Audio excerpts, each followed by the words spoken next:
নমস্কার cyber time পরিবার। এখন আমি রয়েছি করুণাময়ী ইন্টারন্যাশনাল বাস টার্মিনাসে এবং আজকে as per the thumbnail and title আমরা সফর করতে চলেছি করুণাময়ী থেকে সোনাকানিয়া বা গোমুন্না পর্যন্ত সন্তোষের Ashok Leyland 12M FE BS6 গাড়ির সঙ্গে। প্রায় মাস দুয়েক আগে আমরা প্রায় একই রুটের একটা জনপ্রিয় সুপারফাস্ট গাড়ির রোমাঞ্চকর সফরের অভিজ্ঞতা করেছিলাম। তবে নীলকণ্ঠ সুপারফাস্টের সময় কিছু কারণবশত আমি এন্ড টু এন্ড সফর করতে পারিনি। কিন্তু আজ আমরা এই ভিডিওতে আবারও 16 নম্বর জাতীয় সড়কের উপরে ঝড়ের গতিতে এক উত্তেজনায় ঠাসা বাস সফরের অভিজ্ঞতা করতে চলেছি কলকাতা করুণাময়ী থেকে পশ্চিম মেদিনীপুরের গোমুন্ডা পর্যন্ত। আজকে তোমাদের এই বাস পরিষেবা সংক্রান্ত যাবতীয় তথ্য ইনক্লুডিং এক্সটেরিয়র সব কিছু একদম আমাদের সফর শেষ করে শেয়ার করব, কারণ এখানে এখন এত পরিমাণ গরম। আমি যদি এখানে আমার ক্যামেরা আর 2 মিনিট অন রাখি তো আমার ক্যামেরা কিন্তু এখানে হিট হয়ে গিয়ে বন্ধ হয়ে যাবে, তারপরে আমি আর বাকি কিছু রেকর্ডই করতে পারবো না জার্নিটাকে। তো এখানে আর কি আমি বেশি কোনো কথা বলছি না, আগে চলো এখান থেকে আমাদের সফর শুরু করি টুয়ার্ডস গোমুন্ডা, অ্যান্ড দেন গোমুন্ডা পৌঁছে তোমাদেরকে আমি সমস্ত ইনফরমেশন শেয়ার করে দিচ্ছি। রাইট, তো এখন ঘড়িতে সময় হচ্ছে এখানে 1:36। আমরা এখানে এক্স্যাক্ট 1:35 নাগাদই বেরিয়ে গেছিলাম করুণাময়ী থেকে গোমুন্ডার উদ্দেশ্যে। অ্যাকচুয়ালি বাইরে গিয়ে একটা শর্ট নিচ্ছিলাম, তো সেই কারণে এখানে 1 মিনিট আর কি শো করতে লেট হয়ে গেল। বাট এনিওয়ে আমরা কিন্তু এখানে একদম অন টাইম ডিপার্চার নিলাম করুণাময়ী থেকে টুয়ার্ডস গোমুন্ডা।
ন্যাশনাল হাইওয়ে ১৬-র ওপরে উত্তেজনাপূর্ণ একটা টান সফর শেষ করে এখন আমরা এসে পৌঁছলাম হচ্ছে নন্দকুমারে। এখন এখানে ঘড়িতে সময় হচ্ছে বিকেল ৪:৩০ অলমোস্ট, মানে ৪:৩০ বাজে, আমার ঘড়ি ৫ মিনিট ফার্স্ট। তো এখানে তোমরা বলো যে আজকে আমাদের এই গাড়ির মানে এতক্ষণ অব্দি যে জার্নি এক্সপিরিয়েন্স শেয়ার করলাম সেটা তোমাদের এখানে কেমন লাগলো? গাড়ি BS6 গাড়ি, বাট তার সত্ত্বেও কিন্তু আনলক, অ্যান্ড সেই কারণে গাড়ি এখানে ৯০, 92, 93 চলে যাচ্ছিলো। সো মোটামুটি ড্রাইভিং কিন্তু এখন অব্দি জাস্ট অসাম লেভেলে লেগেছে আমার। নীলকণ্ঠের মতো গাড়ি ১০০/১০০ বেরিয়ে যায়নি, মানে একদম রকেট হয়ে যায়নি, বাট ঠিক আছে, মানে ৯০-এর ওপরে একটা লিলেন গাড়ি ছোটা মানে কিন্তু অনেক ব্যাপার এখানে, রাইট? অ্যান্ড আজকে যেই পরিমাণ গরম, আজকে কেন মানে লাস্ট এক সপ্তাহ ধরে আমাদের ওয়েস্ট বেঙ্গলে যেই পরিমাণ গরম পড়ছে, অ্যান্ড তার মধ্যে আমি এখানে এই লেলেন্ডের মানে একটা 6 সিলিন্ডারের ইঞ্জিনের পাশে বসে পুরো সফরটা এখানে করছি। তো সেই কারণে গরমের পরিমাণ এখানে বিশাল লেভেলের ফিল হচ্ছে, অ্যান্ড আমার অবস্থা এখানে খুবই টাইট এখন। বাট এনিওয়ে, ভেতরে গিয়ে এসিতে বসার মতো পাবলিক আমি নই, কারণ ওসব কমফোর্টের থেকে আমার কাছে পুরোই আর কি ড্রাইভিংটা, পুরো রোডটাকে এনজয় করাটাই আমার এখানে আর কি প্রধান। তো যাই হোক, মোটামুটি এখানে আমরা আমাদের সফর শুরু করেছিলাম দুপুর ১:৩০ নাগাদ করুণাময়ী থেকে, অ্যান্ড এখন এখানে ৪:৩০, মানে প্রায় ৩ ঘন্টার সফর শেষ করে আমরা এখন এসে পৌঁছলাম নন্দকুমার। এবার দেখি কতক্ষণ এরপর আমরা কাতি অ্যারাইভ করতে পারি।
এখানে সন্ধ্যে 6টা এবং প্রায় সূর্যাস্তের সঙ্গে সঙ্গেই আমরা সবে মাত্র ক্রস করলাম হচ্ছে কাঁথি মোড় এবং এখন কাঁথি মোড় ক্রস করে আমরা জাস্ট এলাম হচ্ছে খড়গপুর বাইপাস দিয়ে রাইট টার্ন নিলাম টুয়ার্ডস আমাদের গোমুন্ডা কিংবা মেদিনীপুরের যে রাস্তাটা চলে গেছে।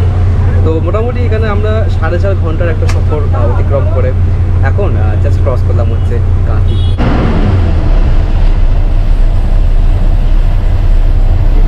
ড্রাইভার আসবে না কেন 12 খাওয়ানো পর্যন্ত চাপ ব্যাপার।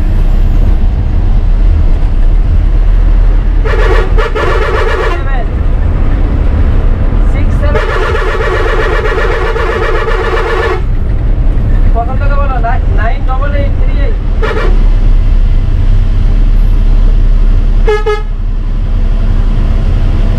ওকে, সো এখন এখানে ঘড়িতে সময় হচ্ছে সন্ধ্যে 7:22 এবং আমরা এখন এখানে নিয়েছি একটা রিফুয়েলিং ব্রেক। এখন এখানে আমাদের গাড়িতে তেল ভরা হবে, তো সেই কারণে এখানে একটা 5-10 মিনিট ধরার জন্য একটা ব্রেক প্রোভাইড করা হয়েছে। আজকে একটা প্রবলেম হয়ে গেছে যে আজকে মাঝ রাস্তায় এসে আমরা জানতে পারলাম যে এগরাতে নো এন্ট্রি করে দেওয়া হয়েছে পুরো রাস্তা, কারণ এগরায় নাকি 144 ধারা জারি হয়েছে। তো সেই কারণে এগরাতে কোনো রকম বাস ট্রাক বা অন্যান্য কোনো গাড়ি আর কি যেতে দেওয়া হচ্ছে না, বিকজ ওখানে এখন খুব ঝামেলা হচ্ছে। সেই কারণে আজকে আমাদের গাড়ি এগরা হয়ে আসেনি। এগরার প্যাসেঞ্জারদেরকে একটা জায়গা ছিল, ওই জায়গাটার নামটা ভুলে গেলাম, আমি স্ক্রিনে লিখে দিচ্ছি। ওই জায়গাটাতে সবাইকে নামিয়ে দেওয়া হলো এগরা যত প্যাসেঞ্জার ছিল, অ্যান্ড দেন ওখান থেকে একটা আর কি খুব ভাঙাচোরা খুবই একটা খারাপ রাস্তা দিয়ে আমাদের গাড়ি এলো অ্যান্ড এসে আবার এই আর কি মেন রোডে কানেক্ট করলো। বাট লেটস সি এখন কতক্ষণে আমরা আর কি আমাদের গন্তব্য গোমুন্ডায় পৌঁছতে পারি। এখানে বেশি বকবক করছি না, তো চলো গোমুন্ডা পৌঁছে অ্যান্ড গোমুন্ডা পৌঁছে তোমাদের সঙ্গে বাকি কথা হচ্ছে।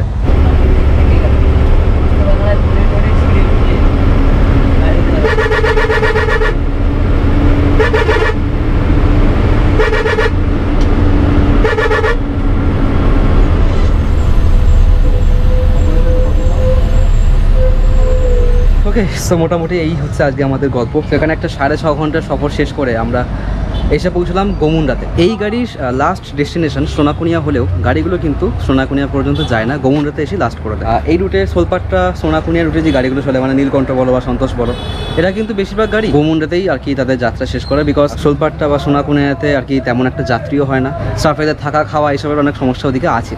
তো সেই কারণে আর কি গাড়ি যায় না, গাড়ি গোমুন্ডাতেই শেষ করে দেয়, গোমুন্ডা থেকেই আবার সকালবেলা তার যাত্রা শুরু করে কলকাতার উদ্দেশ্যে। অলরাইট, তো চলো এবার কথা বলে নিই অ্যাবাউট এই গাড়ির এক্সটেরিয়ার। এখন এখানে একটু ডার্ক করে দেবো, আমি সকালে আর কি করুণাময়টা রেকর্ড করা কিছু এখানে ক্লিপস অ্যাড করে দেবো। সেখানে আমরা দেখতে পাচ্ছি সন্তোষের অশোক লেল্যান্ড 12M FE গাড়ির ফ্রন্ট লুক। সন্তোষের টিপিক্যাল ফ্রন্ট লুক, মানে সন্তোষের সবকটা গাড়ির একটা সিগনেচার লুকস আছে, সিগনেচার কালার আছে।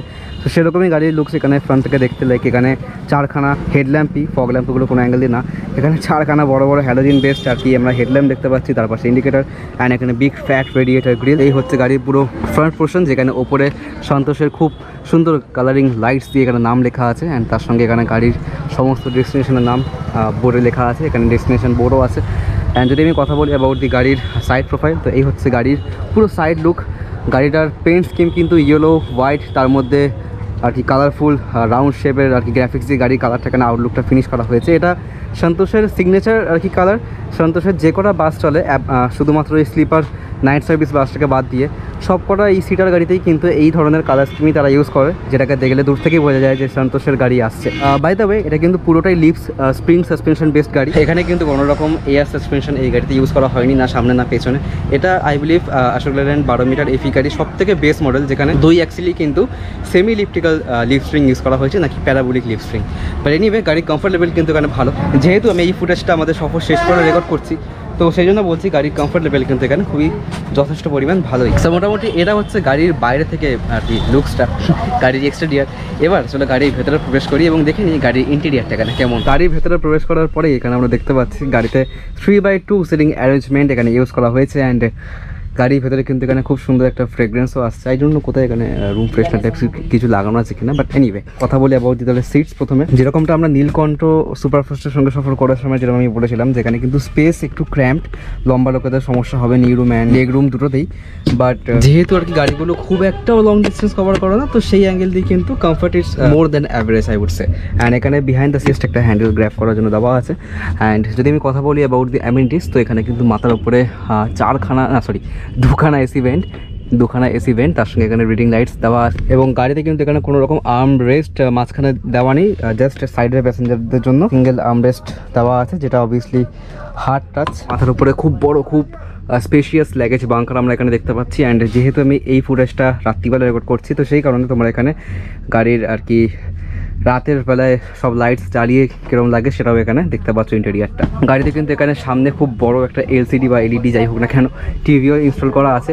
এগুলো আই ডোন্ট নো চালানো হয় কি না গাড়িতে, বাট এখানে লিস্ট টিভি একটা ইনস্টল করা আছে। তার সঙ্গে এখানে গাড়ির ভেতরে সিসিটিভি ক্যামেরা একটা, অ্যান্ড কেবিনে আর একটা ক্যামেরা দেওয়া আছে। অ্যান্ড পেছনে কোনো রকম ক্যামেরা নেই বাই দ্য ওয়ে। তার সঙ্গে এখানে গাড়ির মোবাইল নাম্বার যেগুলো তোমরা এখানে নোট ডাউন করতে পারো, আদারওয়াইজ ভিডিও ডেসক্রিপশন বক্সে আমি দিয়ে দেবো।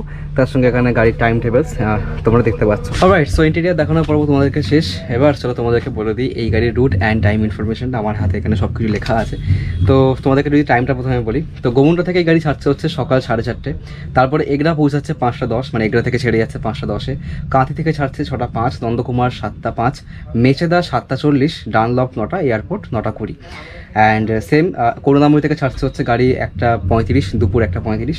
তারপরে হচ্ছে আমাদের বিশ্ববাংলা পৌঁছাচ্ছে দুপুর 2টো, এয়ারপোর্ট ছাড়ছে 2:20, ডানলপ 2:35, তারপরে মেচেদা 3:50, নন্দকুমার 4:30, বিকেল 4:30, অ্যান্ড কাঁথি বিকেল 5:30, এগরা সন্ধ্যে 6:30, অ্যান্ড গোমুন্ডা পৌঁছাচ্ছে আমাদের 7:40 টাইম। বাট আজকে যেরকমটা বললাম রাস্তা নো এন্ট্রি করে দেওয়ার কারণে আমাদের গাড়ি যেহেতু ঘুরে এসছে একটুখানি, তো সেই কারণে এখানে আমাদের 10 মিনিট মতো লেট হয়ে গেছে। অ্যান্ড এই গাড়ি যদি আমি কথা বলি about the end to end fare, তো এই গাড়ির ফেয়ার কিন্তু এন্ড টু এন্ড লাইক 250।